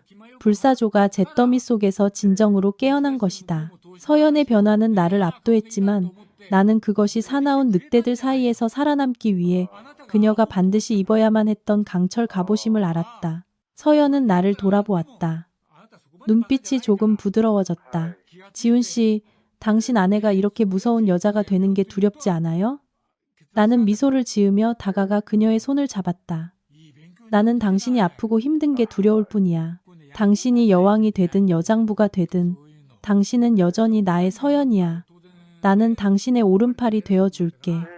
흥진그룹 부사장으로서가 아니라 당신의 남편으로서. 반격이 시작되었다. 과거 최 회장에게 핍박받았던 옛 주주들, 충성스러웠던 직원들이 차례로 서연에게 연락을 해왔다. 최태식의 제국을 무너뜨린다는 단 하나의 목표 아래 비밀연합이 결성되었다. 대망의 주주총회는 사흘 뒤로 잡혔다. 김 기사님의 사고 소식과 우리가 병원에서 사라졌다는 것은 분명 최 회장의 귀에 들어갔을 것이다. 그는 미친 듯이 우리를 찾고 있을 터였다. 하지만 그는 가장 큰 위협이 자신의 집안에서부터 오고 있다는 사실은 꿈에도 몰랐을 것이다. 그날 저녁 내가 서연 그리고 변호사팀과 함께 증거 서류를 검토하고 있을 때 내 휴대폰이 울렸다. 낯선 번호였지만 문자의 내용은 나를 경악하게 했다. 지훈 씨, 저 유라예요. 제발 만나주세요. 두 분께 도움이 될 만한 걸 가지고 있어요. 아버지께는 절대 말하지 마세요. 저 좀 살려주세요. 나는 문자를 서연에게 보여주었다. 서연은 눈살을 찌푸렸다. 함정일 수 있어요. 유라는 그 인간의 애지중지하는 딸이잖아요. 아버지를 똑 닮았어요. 나는 그렇게 생각 안 해. 나는 고개를 저었다. 저택에서 최 회장이 우리를 쏘라고 명령했을 때 계단 뒤에 숨어서 새파랗게 질려있던 유라의 겁먹은 눈빛이 떠올랐다. 아마 그녀에게도 약간의 양심은 남아있을 거야. 우리는 위험을 감수하기로 했다. 하지만 철저히 준비했다. 약속 장소는 CCTV가 많고 우리 경호원들이 주변을 장악한 한적한 외교관 단지 근처의 북카페였다. 유라는 커다란 외투와 마스크로 온몸을 꽁꽁 싸매고 나타났다. 그녀가 마스크를 벗었을 때 나는 한때 도도했던 부동산 공주의 모습을 거의 알아볼 수 없었다. 유라는 수척하고 눈밑은 염했으며 두 손은 계속해서 떨고 있었다. 지훈 씨, 민서 씨, 유라는 차마 우리 눈을 똑바로 쳐다보지 못하고 중얼거렸다. 용건이 뭐죠? 빨리 말해요. 우린 시간이 없으니까. 서연이 팔짱을 낀 채 차갑게 말했다. 유라는 울음을 터뜨렸다. 눈물이 얇은 화장을 번지게 했다. 죄송해요. 아버지가 나쁜 짓을 많이 한 건 알았지만 살인까지 저지를 줄은 몰랐어요. 그날 아버지가 김 기사님을 차로 치라고 명령하는 걸 들었어요. 너무 무서워요. 그는 더 이상 제 아버지가 아니에요. 악마예요. 유라는 말하며 가방에서 작고 은색인 USB 하나를 꺼내 우리 쪽으로 밀었다. 여기엔 아버지가 조폭들과 통화한 녹음 파일이랑 제가 아버지 외도 문제 때문에 몰래 아버지 서재에 설치해뒀던 카메라 영상이 있어요. 그런데 거기에 민서 씨 가족을 해치려는 모의를 하는 장면까지 찍혔어요. 서연은 약간 떨리는 손으로 USB를 집어들었다.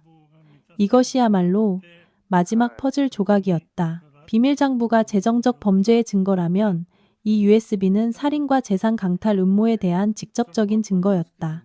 왜 이걸 우리에게 주는 거죠? 이러면 당신 아버지를 감옥에 보내는 셈이라는 거 알아요? 내가 유라의 눈을 깊이 들여다보며 물었다. 유라는 테이블에 얼굴을 묻고 흐느꼈다. 알아요. 제가 불효녀인 거 알아요. 하지만 밤마다 피투성이 꿈을 꾸면서는 더 이상 살 수 없어요. 게다가 아버지는 투자금을 받으려고 저를 늙은 밀수업자에게 시집 보내려고 했어요. 아버지는 단 한 번도 저를 사랑한 적이 없어요. 저도 그냥 아버지의 장기말일 뿐이었어요. 아버지가 더 큰 죄를 짓고 더 끔찍한 벌을 받기 전에 차라리 감옥에 가시는 게 나아요. 말을 마친 유라는 자리에서 일어나 눈물을 닦았다. 저는 오늘 밤 바로 해외로 떠날 거예요. 이건 민서 씨에게 드리는 제 뒤늦은 사과예요. 예전에 어리석었던 저를 용서해 주세요. 유라의 외로운 뒷모습이 유리문 너머로 사라졌다. 나는 서연을 보았다. 아내의 눈에 한 줄기 연민이 스쳐 지나갔다. 호랑이도 제 새끼는 잡아먹지 않는다는데 탐욕은 최 회장을 짐승보다 못한 존재로 만들어 결국 친딸마저 그에게 등을 돌리게 만든 것이다. 이 USB와 함께 트로이의 목마는 자신의 임무를 완수했다. 우리는 모든 것을 끝낼 열쇠를 손에 쥐었다.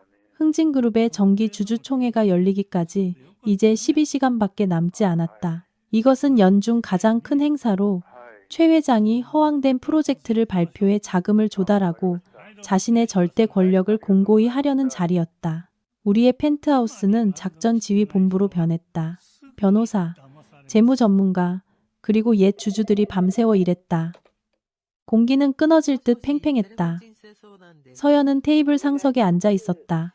그녀의 앞에는 피로 얼룩진 비밀 장부와 유라의 USB에서 데이터를 해독 중인 노트북이 놓여 있었다. 황 대표님, USB의 데이터는 아주 명확합니다. 10년 전 사고를 조작하라는 최 회장의 목소리와 어제 김 기사님 사고 지시 내용이 모두 녹음되어 있습니다. 비밀 장부의 필적과 유령 계약서를 대조해보면 살인 교사와 업무상 횡령 혐의로 기소하기에 충분합니다. 수석 변호사가 단호하게 말했다. 좋아요. 서연은 날카로운 눈빛으로 고개를 끄덕였다. 내일 우리는 단순히 그의 회장직을 박탈하는 것을 넘어 그 자리에서 바로 그를 감옥으로 보낼 겁니다. 그가 제 가족의 모든 것을 빼앗아간 바로 그 자리에서 모든 사람 앞에서 죗값을 치르게 할 겁니다. 나는 서연을 보며 가슴이 아팠다. 이런 강인함을 얻기 위해 그녀는 얼마나 많은 피와 눈물을 흘려야 했을까. 나는 그녀에게 따뜻한 우유 한 잔을 타서 조용히 테이블 위에 놓아주었다. 이것 좀 마셔. 이틀 밤이나 텄잖아. 서연은 우유잔을 들고 나를 올려다보았다. 오랜만에 그녀의 얼굴에 미소가 피어났다. 당신도 피곤할 텐데. 조금 쉬어요. 내일의 시작은 당신이 열어야 하니까.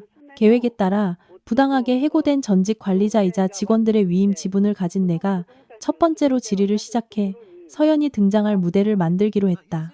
그날 밤 나는 잠을 이룰 수 없었다. 나는 통유리창 앞에 서서 서울의 반짝이는 야경을 내려다보았다. 내일 흥진 역사상 가장 큰 폭풍이 몰아칠 것이다. 나는 피투성이로 쓰러져 있던 김 기사님의 모습, 최 회장의 비열한 미소, 서연의 눈물을 떠올렸다. 마음이 이상할 만큼 고요해졌다. 더 이상 두렵지 않았다. 나는 내가 빛의 편에 서 있다는 것을 알았다.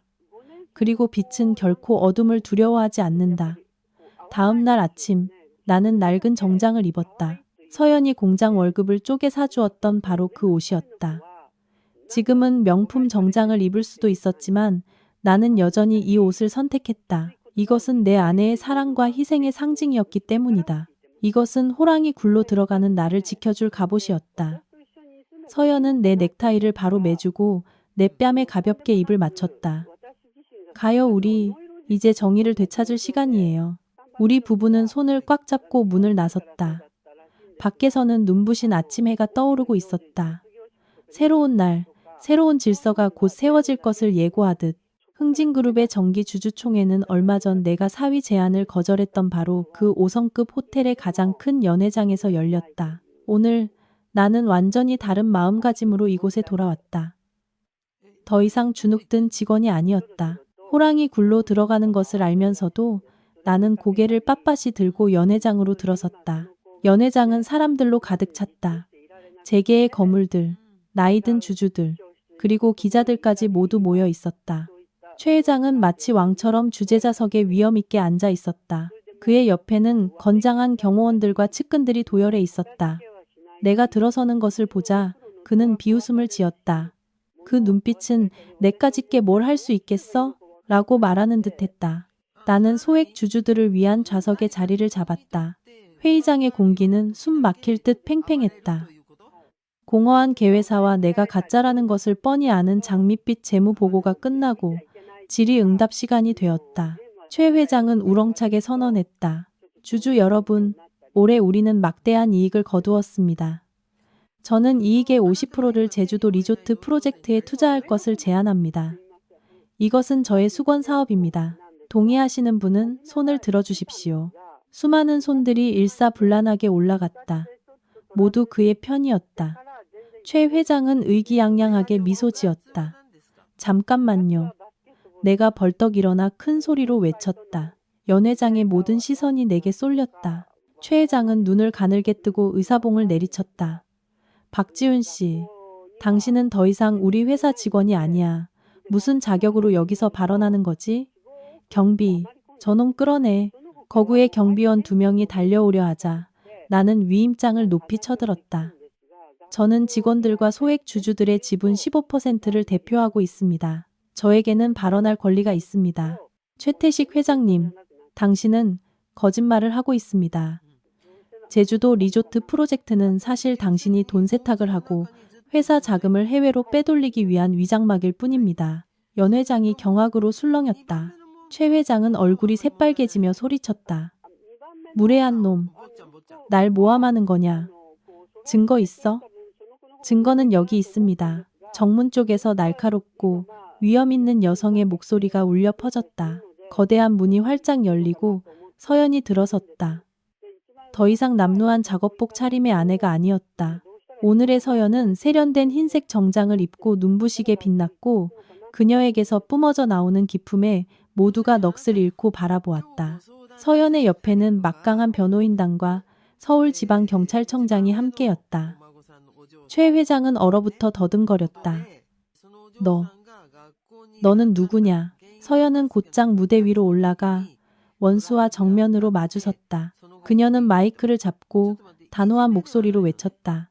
저는 고 황태준 회장님의 외동딸 황민서입니다. 저는 제 가족의 것을 되찾고 저기 앉아있는 살인자의 진짜 얼굴을 폭로하기 위해 이 자리에 왔습니다.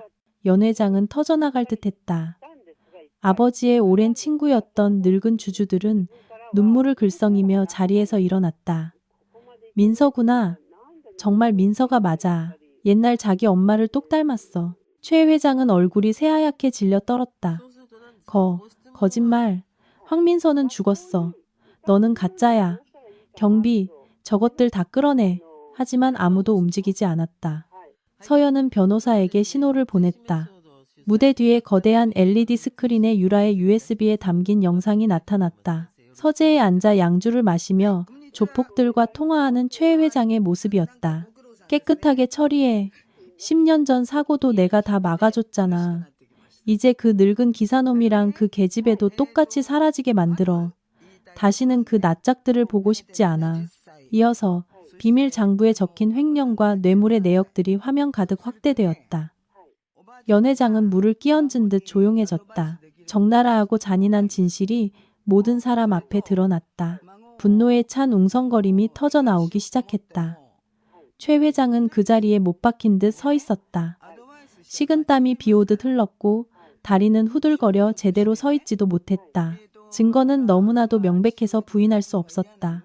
그의 가장 가까운 측근들조차 시선을 피하며 고개를 숙였다.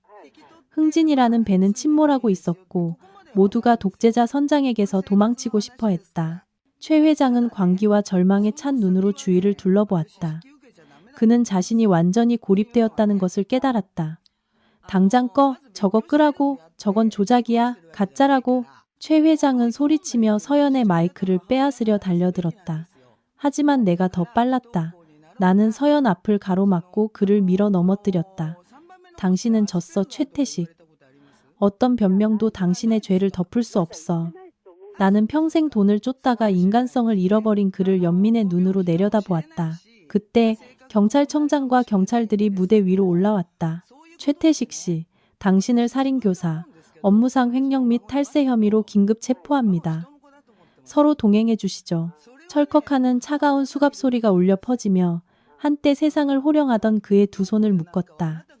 아기는 2명의 경찰에게 이끌려 고개를 숙인 채 걸어 나갔다. 서연을 지나칠 때 그는 고개를 들었다. 그의 핏발선 눈에는 증오와 공포가 뒤섞여 있었다. 내년. 아주 잘났어. 서연은 그를 똑바로 쳐다보며 담담하게 대답했다.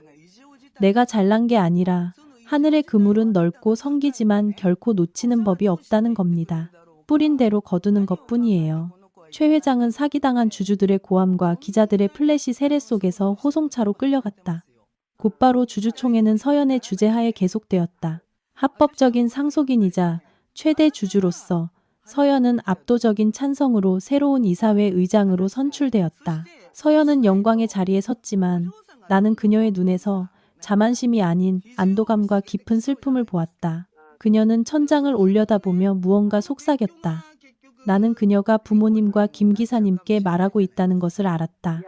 제가 해냈어요. 이제 편히 쉬세요.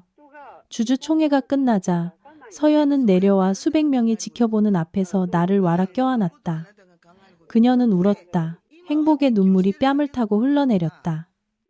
고마워요. 당신이 없었다면 전 결코 해내지 못했을 거예요. 나는 그녀의 머리를 쓰다듬으며 온화하게 웃었다. 우리 사이에 고맙긴. 폭풍이 지나간 후 흥진그룹은 재건의 시기에 들어섰다. 서연은 최 회장이 남긴 폐허를 정리하느라 눈코 뜰 새 없이 바빴다.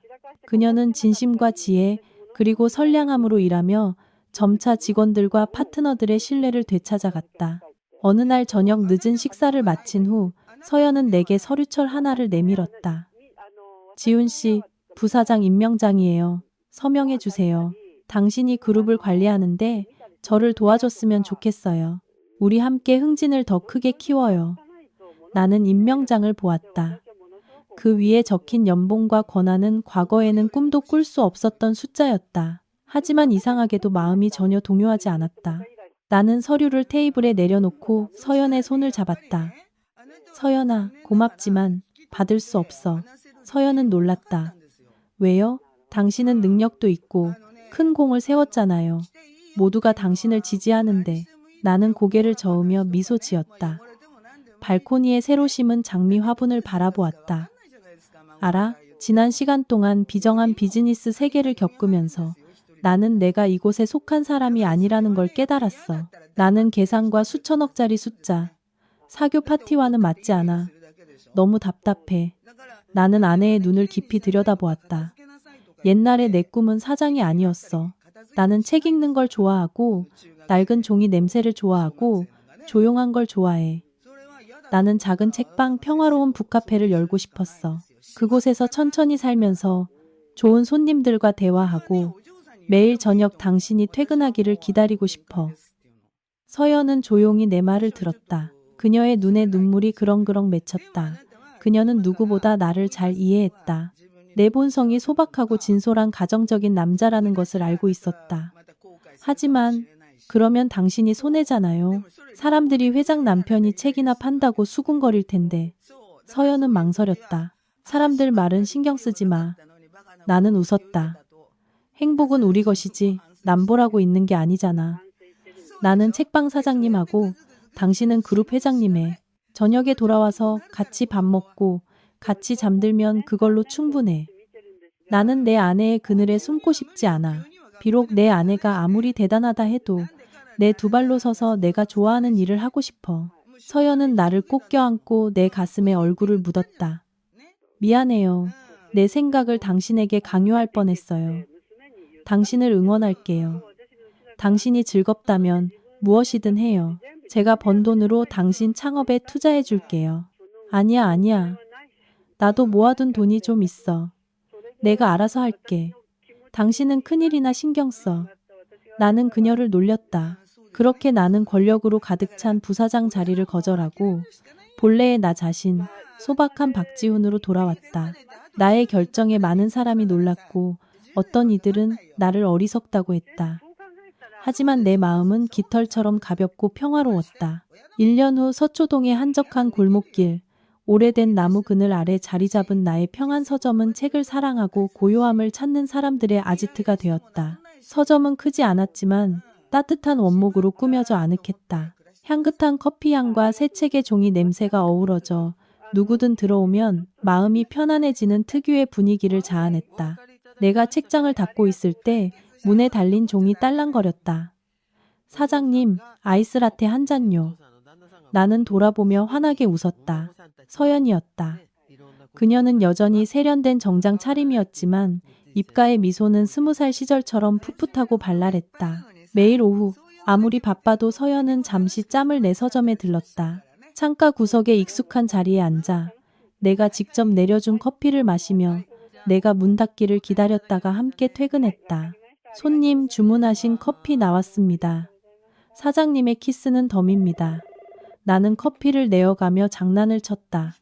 서연은 킥킥 웃으며 커피를 받아들고 나를 옆에 앉혔다. 오늘 손님 많았어요? 그럭저럭. 아침에 은퇴하신 어르신 몇 분이 오셔서 역사책을 사가셨어. 이런저런 이야기 나누느라 즐거웠지. 아, 당신이 좋아할 만한 미술사 책도 새로 들어왔어. 우리는 창밖으로 느리게 흘러가는 사람들을 바라보며 나란히 앉아 있었다. 황금빛 오후 햇살이 나뭇잎 사이로 쏟아져 내렸다. 더 이상 음모도 총성도 협박도 없었다. 오직 사랑과 이해만이 남았다. 지훈 씨. 서연이 갑자기 내 손을 잡았다. 생각해봤는데 몇 년만 더 일하고 회사가 안정되면 후임자 찾아서 조기 은퇴하려고요. 그리고 여기서 당신 책 파는 거 돕고 꽃도 심고 우리 아이도 낳아요. 가슴속에서 형언할 수 없는 기쁨이 솟아올랐다. 나는 그녀의 손을 꽉 잡았다. 정말이야? 그 화려한 자리를 버릴 수 있겠어? 화려하긴요. 서연은 고개를 저었다. 그 모든 풍파를 겪고 나니 깨달았어요. 명예와 부는 모두 뜬구름 같은 거라는 걸. 그 권력의 블랙카드도 당신과 함께 먹는 따뜻한 저녁 한 끼를 사주지 못하고 당신 어깨에 기댈 때의 평온함을 주지 못했어요. 진정한 행복은 사랑하는 사람과 평범하고 소박하게 살면서 백발이 될 때까지 조강지처의 의리를 지키는 거예요. 나는 아내를 바라보며 감사함으로 가슴이 벅차올랐다. 하늘은 우리에게서 많은 것을 앗아갔지만 그 대신 시련을 이겨낸 진실하고 굳건한 사랑을 주었다. 응, 우리 아이 많이 낳자. 아침에는 내가 책 읽는 법을 가르치고 오후에는 당신이 꽃 심는 법을 가르치는 거야. 이 세상에 당신만 있으면 나는 모든 걸 다 가진 셈이야. 노을이 지며 작은 서점을 보랏빛으로 물들였다. 나는 일어나 문 앞에 크로스티 팻말을 걸었다. 우리 부부는 가난했던 시절부터 함께해온 낡은 오토바이에 올라 집으로 돌아가기 위해 북적이는 인파 속으로 합류했다. 김이 모락모락 나는 된장찌개가 있는 집으로 피와 눈물로 지켜낸 평화로운 보금자리로. 그것이 우리 이야기의 가장 완벽한 결말이었다. 웅장한 성이 아닌 그 어떤 보석보다도 찬란하게 빛나는 부부의 의리가 담긴 마음속에서 맺어진 결말.